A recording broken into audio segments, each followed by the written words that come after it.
अर्जुन कसाना जी। महाराज जी, किसी वस्तु से यदि मोह ज्यादा हो जाए तो उसे कंट्रोल कैसे करें? भगवान से प्रार्थना करने पर। जब हम कहीं आसक्त हो जाते हैं किसी वस्तु, व्यक्ति, व्यसन, स्थान, तो हमें सामर्थ्य की जरूरत होती है।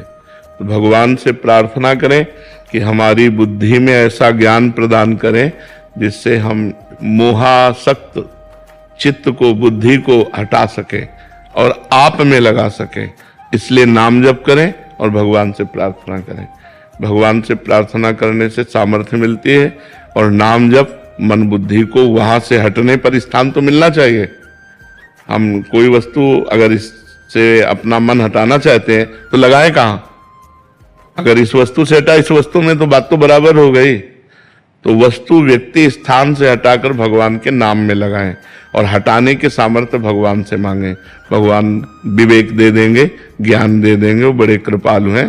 प्रार्थना कीजिए और नाम जप कीजिए, दो काम कीजिए जिससे हमारा मोहाशक्त चित्त या मन या बुद्धि भगवान में लगकर परम आनंदमय हो जाए। नहीं तो ये मोह ही बार बार जन्म मरण का चक्र बुनता रहता है। हिरण से मोह हो गया, भरत जी को तो अगला जन्म हिरण का होना पड़ा। इसलिए अगर हमारा जिस व्यक्ति, वस्तु, स्थान से मोह हो जाएगा वो हमारे नए जन्म का हेतु बन जाएगा। जैसे मकान से मोह हो जाए तो छिपकली बनना पड़ेगा, उसी मकान में चिपके घूमो। धन से मोह हो जाएगा, सर्प बनना पड़ेगा। स्त्री से मोह हो जाएगा, स्त्री बनना पड़ेगा। हमारा जहां मोह हो जाएगा अंतिम समय जो चिंतन होगा वही हमें मिले। इसलिए हम भगवान से प्यार करें, भगवान का नाम जप करें, भगवान से प्रार्थना करें कि हमारा मन संसार में ना आसक्त होकर आप में आसक्त हो। शुभम जी। श्री हरिवंश। श्री हरिवंश महाराज जी, कुछ दिन तो दिनचर्या सही चलती है पर आलस्य व प्रमाद के कारण एक तार नहीं चल पाती। दिनचर्या कभी ना टूटे महाराज जी, इसके लिए क्या करना होता है? ब्रह्मचर्य की कमी और आहार की अशुद्धि, इन दो से दिनचर्या पे फर्क पड़ता है, अन्यथा नहीं पड़ता। महाराज जी, जैसे पिताजी का कार्य कहीं बाहर जाते हैं तो उनके साथ चले जाते हैं, तो उस हिसाब से कभी लेट आना होता है तो फिर लेट सोना होता है, तो उस वजह से पूरी आहार अगर पवित्र रहेगा ना तो हम लोग जैसे रात भर भी नहीं सोते तो अपनी दिनचर्या में कमी नहीं होगी। ब्रह्मचर्य की अगर वृत्ति ठीक है और आहार शुद्ध है तो सोना ना सोना उसमें कोई फर्क नहीं पड़ता।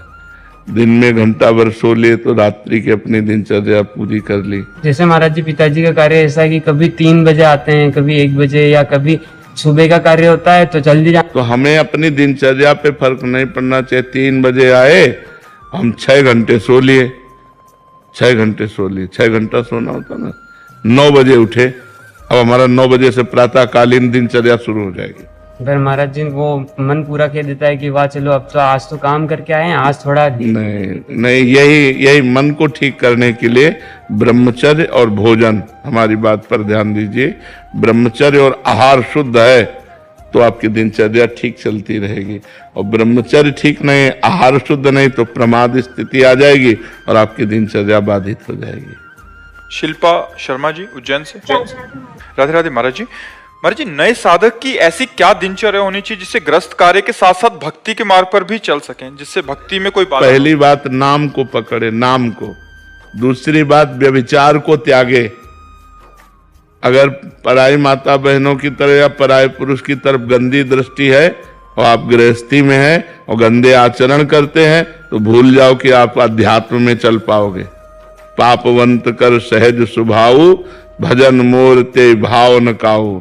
जो पै दुष्ट हृदय सोई होई, मोरे सन्मुख आव किसोई।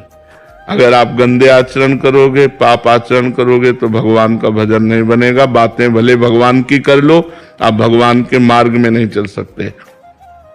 तो पहले हमको चाहिए कि नाम जप करके, नाम जप के प्रभाव से पापाचरण का त्याग करें।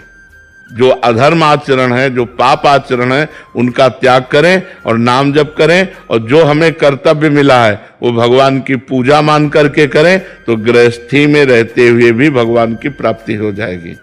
गृहस्थी में रहकर जो पापाचरण होते हैं उनके कारण फिर भगवत प्राप्ति में बाधा पड़ जाती है।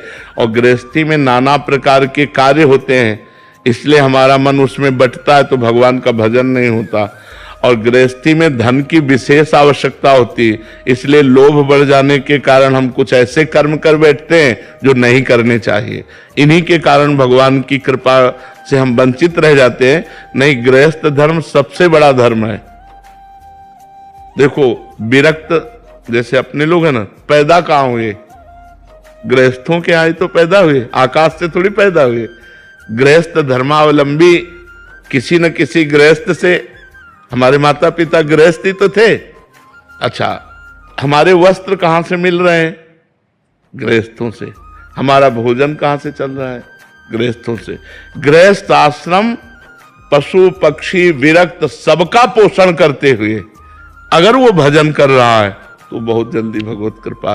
पर गृहस्थी में ऐसे पाप होते हैं जो मानते ही नहीं कि हमसे पाप हो रहे हैं। जैसे गर्भ हत्या बड़ा भारी पाप है, भ्रूण हत्या बड़ा भारी पाप है, पराई स्त्री से व्यभिचार करना या पराये पुरुष से व्यभिचार करना बड़ा पाप है।